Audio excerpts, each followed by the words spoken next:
நம்மள நிறைய பேர் வண்டுகளை பார்த்துருப்போம். இந்த வண்டு எல்லாமே ஒரு சின்ன பூச்சி தான் சொல்லி நசுக்கி போட்டிருப்போம். ஆனா அப்படிப்பட்ட சில வண்டுகள்ல சிலது ரொம்பவும் விஷத்தன்மை வாய்ந்தது. ஒரே கடியிலே ஆழம் மரணமாகிடும்.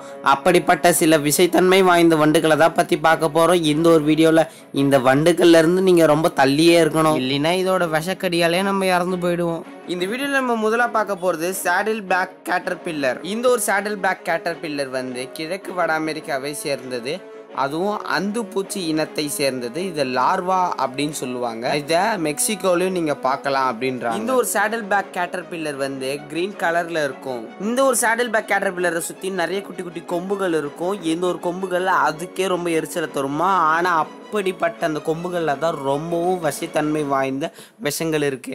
நம்ம தொட போனாவோ இல்லைன்னா அது நம்ம மேல விழுந்தாலோ ஆல் அவுட் ஆயிடுவோம். என்னடா பூச்சி விழுந்தாலே செத்துருவோமா அப்படின்னு கேக்குறீங்களா? சாவலாம் மாட்டோங்க. ஆனா இதுக்கான சிம்டம்ஸ் எப்படி எல்லாம் இருக்கும் தெரியுமா? இது நம்ம மேல பட்டோனே நிறைய வலி மாதிரி வலிக்குமா, அந்த இடம் வந்து வீங்கி போயிடுமா, அப்புறம் நிறைய ரேஷஸ் மாதிரி இருக்குமா, அதாவது நிறைய அரிப்புகள் அரிக்குமா, சில நேரங்கள்ல குமட்டல் வந்து ஏற்படுமா, அதாவது வாந்தி வர மாதிரியே இருக்குமா.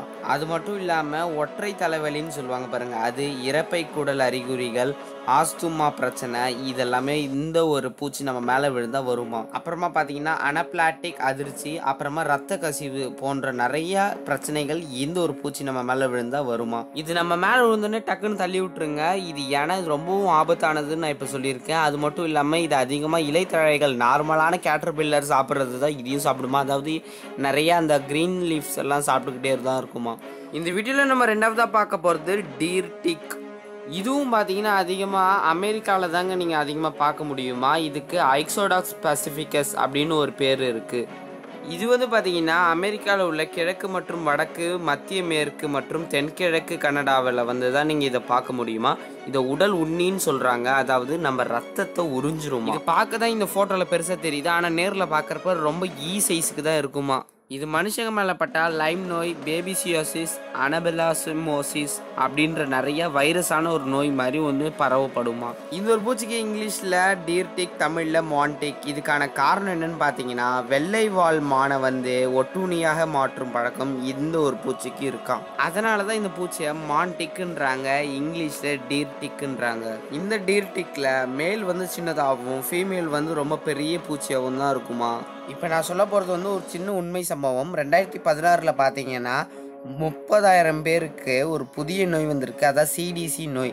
அந்த ஒரு நோய் வந்து இந்த ஒரு பூச்சால தான் பரவி இருக்கு அப்படின்னு சொல்லி ஒரு சர்வே மூலமாக சொல்கிறாங்க. இது இன்னும் சிம்பிளாக சொன்னோம்னா, இந்த நாய் மாடுகள்லாம் நம்ம இந்தியாவில் ஒட்டுண்ணின்னு சொல்லி ஒரு சின்ன பூச்சி இருக்கும் தெரியுமாங்க, அந்த மாதிரி தாங்க இந்த ஒரு பூச்சி.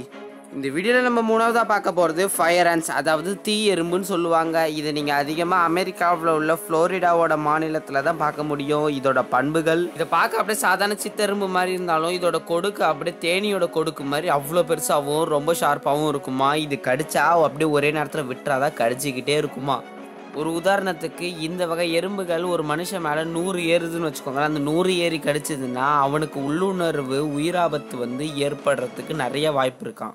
கடுகு சிறுத்தாலும் காரம் குறையாதுன்னு வாங்கலாம். அது மாதிரி இருக்கிறதுல சின்னதாக இருந்தாலும் இந்த ஒரு எறும்புக்கு விஷத்தன்மை அதிகம். அது மட்டும் இல்லாமல் இது எறும்புன்னு நினச்சி அசால்ட் இருக்கக்கூடாது, இதில் விஷத்தன்மை இருக்குது. இந்த ஒரு எறும்பை நீங்கள் சாதாரணமாக மட்டும் நினச்சிடாதீங்க. ஏன்னா இந்த ஒரு எறும்புக்கு நிறைய பேர் வெளிநாட்டில் பயந்துக்கிட்டு தான் இருக்காங்க. சாதாரண சித்தெரும்புக்கும் இதுக்கும் ரொம்ப பெரிய வித்தியாசம் தெரியாது. அதனால நகர்ப்புறத்தில் இருக்கிற வீடுகளில் இந்த மாதிரி நிறைய எறும்புகள் இருக்குமா. ஆனால் அங்கே இருக்கிற மனுஷங்களை கிடைச்சா ரொம்பவும் பாதிப்பு ஏற்படுமா. சாரி காய்ஸ், பாதிப்பு ஏற்படுமா. அதனாலேயே இந்த ஒரு எறும்புக்கு நிறைய பேர் வெளிநாட்டில் பயந்துக்கிட்டு தாங்க வாழ்ந்துக்கிட்டு இருக்காங்க. இந்த வீடியோவில் நம்ம கடைசியாக பார்க்க போகிறது போட் ஃப்ளை. கிட்டத்தட்ட நம்ம வீட்டில் இருக்கிற ஒரு சின்ன ஒரு ஈ இருக்குல்லங்க, அதே மாதிரி தாங்க எந்த ஒரு ஈயும் இருக்குமா. ஆனால் எந்த ஒரு ஈக்கு முன்னாடி பாட்டுன்னு வருதுல்ல, அதுக்கான அர்த்தம் என்னன்னு பார்த்தீங்கன்னா புழு அப்படின்றது தான் ஒரு அர்த்தமா. இது வந்து ஆஸ்ட்ராய்டைட் அப்படின்ற ஒரு குடும்பத்தை சேர்ந்ததான். இதுவும் கிட்டத்தட்ட ஒரு உண்ணி மாதிரி தாங்க, அதாவது ரத்தத்தை இழுக்குமா. இந்த ஒரு பாட் ஃப்ளை மனிதர்களுக்கு பெரிய பாதிப்பை ஏற்படுத்துமா நீங்க கேட்டீங்கன்னா பெரிய பாதிப்பு ஏற்படுத்தாது. அப்போ இது கடிச்சா ஒன்றும் ஆகாதான் நீங்க கேட்டீங்கன்னா அப்படி கிடையாது. இது கடிச்சா குட்டி குட்டி பாக்டீரியல் இன்ஃபெக்ஷன்ஸ் வந்து ஆகுமா. இந்த ஒரு போட் ஃப்ளை வந்து அதிகமாக எங்கே காணப்படும் பார்த்தீங்கன்னா சவுத் அமெரிக்காவில் தாங்க. எப்பயாவது வேணா வந்து இந்தியாவுக்கு வரும் அப்படின்னு சொல்லியிருக்காங்க.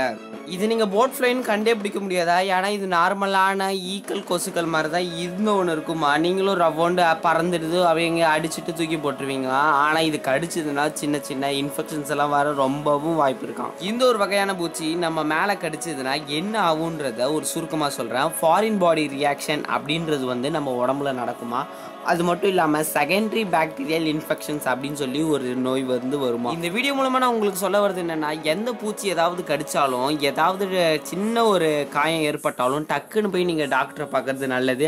அதை விட்டுட்டு நீங்களே ஏதாவது பார்த்துக்கலாம் சரி பண்ணிக்கலான்னீங்கன்னா அது பெரிய ஆபத்தில் தான் போய் முடியும். ஓகே காய்ஸ், இந்த வீடியோத்தோட நான் முடிச்சுக்கிறேன். இந்த வீடியோ பிடிச்சா லைக் பண்ணுங்கள், ஷேர் பண்ணுங்கள், மறக்காமல் நம்ம சேனலை சப்ஸ்கிரைப் பண்ணி வச்சுக்கோங்க. நாங்கள் போடுற இன்ஃபர்மேட்டிவான வீடியோஸ் உங்களுக்கு வந்து சேரும். இன்னொரு இன்ஃபர்மேட்டிவான வீடியோவில் நான் அவங்கள பார்க்குறேன். அது வரைக்கும் உங்களிடமிருந்து விடைபெறுகிறேன். Tata bye bye, see you.